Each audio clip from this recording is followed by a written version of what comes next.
आज Doubtnut app download करें। Doubtnut पर अपने सभी गणित, रसायन विज्ञान, भौतिक विज्ञान और जीव विज्ञान के डाउट्स का करो सफाया। बस प्रश्न की फोटो खींचो, एक ही प्रश्न को क्रॉप करो और तुरंत वीडियो सोल्यूशन पाओ।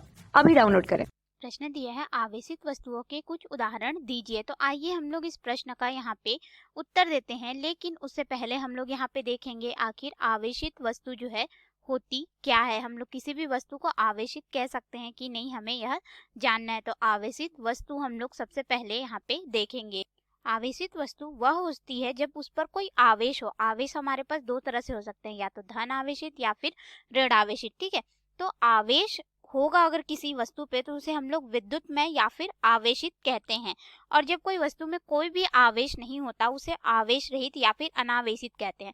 तो देखिए, अगर हमारे पास यहाँ पे मान लेते हैं कि एक तरह ये एक वस्तु रखी हुई है, तो इसे हम लोग आवेशित कहेंगे कि अनावेशित, ये हम लोग सबसे पहले देख लेते हैं।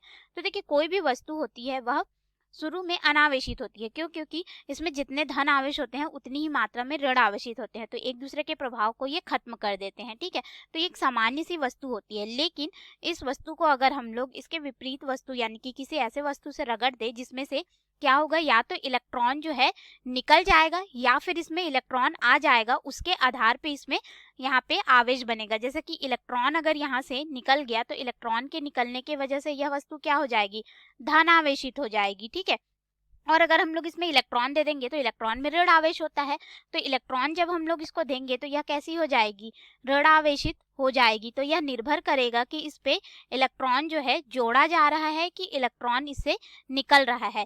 तो इसके कुछ उदाहरण हमारे पास हैं आवेशित वस्तु के, जैसे कि हम लोग यहाँ पे चित्र में देख सकते हैं। यह एक सिल्क का कपड़ा है हमारे पास, रेशम का कपड़ा, और यह कांच की छड़ है। ये हो गया रेशम का कपड़ा, ठीक है, जिसे हम लोग सिल्क का कपड़ा भी कहते हैं। और ये जो हमारे पास रखी हुई वस्तु है वह कांच की छड़ है, कांच की छड़। अगर इन दोनों को हम लोग आपस में रगड़ देंगे तो कांच की छड़ में क्या हो जाएगा, यहाँ पे धन आवेश आ जाएगा। ठीक है, यह धनावेशित हो जाएगा। और जो रेशम का कपड़ा है यह इलेक्ट्रॉन को ग्रहण कर लेगा। कांच की छड़ इलेक्ट्रॉन का त्याग करेगा, रेशम का कपड़ा जो है इलेक्ट्रॉन को ग्रहण करेगा, इसलिए यह ऋण आवेशित वस्तु बन जाएगी।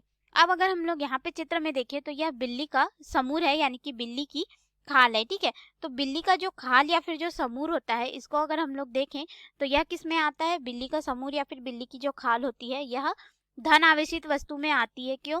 क्योंकि हम लोग इसको एबोनाइट या फिर प्लास्टिक की छड़ से, एबोनाइट या फिर प्लास्टिक की छड़ से इसका जब हम लोग घर्षण कराएंगे तो प्लास्टिक की छड़ या फिर जो एबोनाइट है हमारे पास, यहाँ पे ऋण आवेशित वस्तु हो जाएगी। क्योंकि हम लोग इसको बिल्ली के समूर से जब घर्षण कराएंगे, रगड़ेंगे एक दूसरे में, तो बिल्ली की खाल या समूर पे धन आवेश आ जाएगा क्योंकि वह इलेक्ट्रॉन का त्याग करेगा।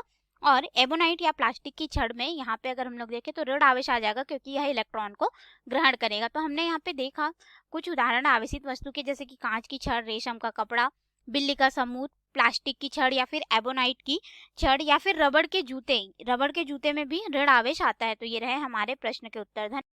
कक्षा 6 से 12वीं से लेकर नीट, IIT, JEE वो एडवांस के लेवल तक 1 करोड़ से ज्यादा छात्रों का भरोसा। आज ही डाउनलोड करें डाउटनेट ऐप या व्हाट्सएप करें अपने सारे डाउट्स 8400 400 400 पर।